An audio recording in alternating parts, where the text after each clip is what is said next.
demonstrate to you my overhead filming rig for recording cooking videos. These days I am making cooking videos to show you in a very clear manner what ingredients are going into a particular recipe. One needs to be able to see it directly from above to comprehend or understand what exactly is going. If you record a video from the side, however much you try to position it, you don't get the exact alignment and get exact understanding of the ingredients, the measures and all that. So here is where an overhead filming rig comes into being. Getting an overhead filming rig into a kitchen is an arduous and difficult task. You don't have the space basically, and you have to question yourself whether it is worth the investment. I don't have any ceiling hooks or ceiling poles to look onto my kitchen table. So I have assembled a do-it-yourself overhead filming rig. I had made this rig during the Corona days. You can see a link to this up here. It is in my other channel, MJRC or Madras Joint Replacement Center. Nowadays, since I am uploading all my non-subject videos to this channel, A.K. Venkatachalam, I am recording it once again to show it off to you. The construction is very simple. The requirements are that you should be able to see from top down into the dish, and then it should occupy very less space. Then the footprints of this rig should not come into the camera view. I'm going to show you what I have and how it is assembled and how I use it. This is the assembly. I have the main dish being prepared on the table. I have to film whatever I do within this space. To get an overhead filming rig over here on the ceiling is very difficult in a kitchen. This is what I am doing to get an overhead shooting angle. So I have got this PVC assembled overhead shooting rig. The foundation of this rig is not made up of PVC, but it is a cast iron base.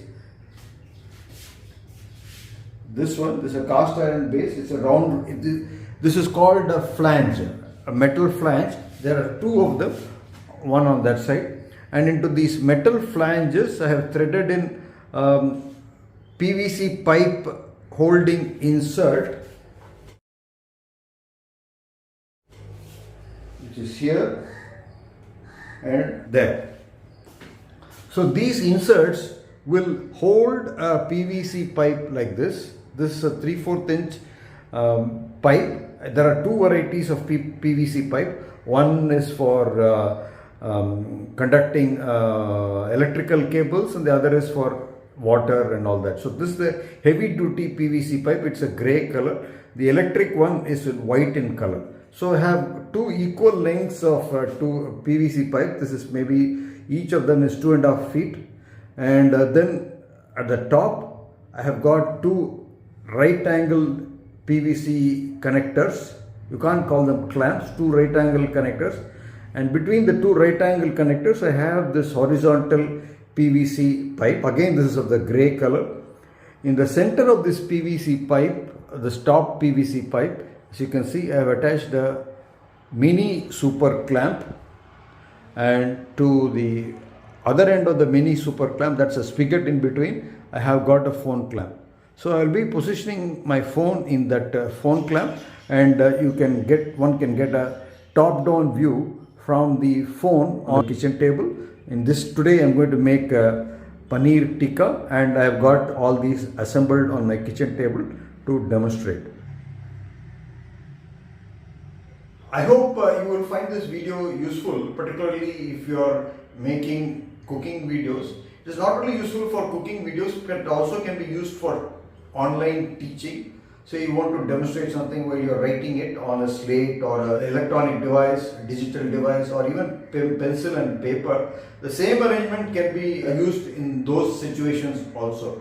You need to adjust the length of the pipe to suit the length of your table. If you found this video valuable, give it a thumbs up, share it with your friends, and if you want to see more videos like these, subscribe to my channel. Hey, do you know that I'm going to make a delicious paneer tikka with this arrangement? If you want to watch that video, it's over here. Thanks for watching. See you in another video. Bye.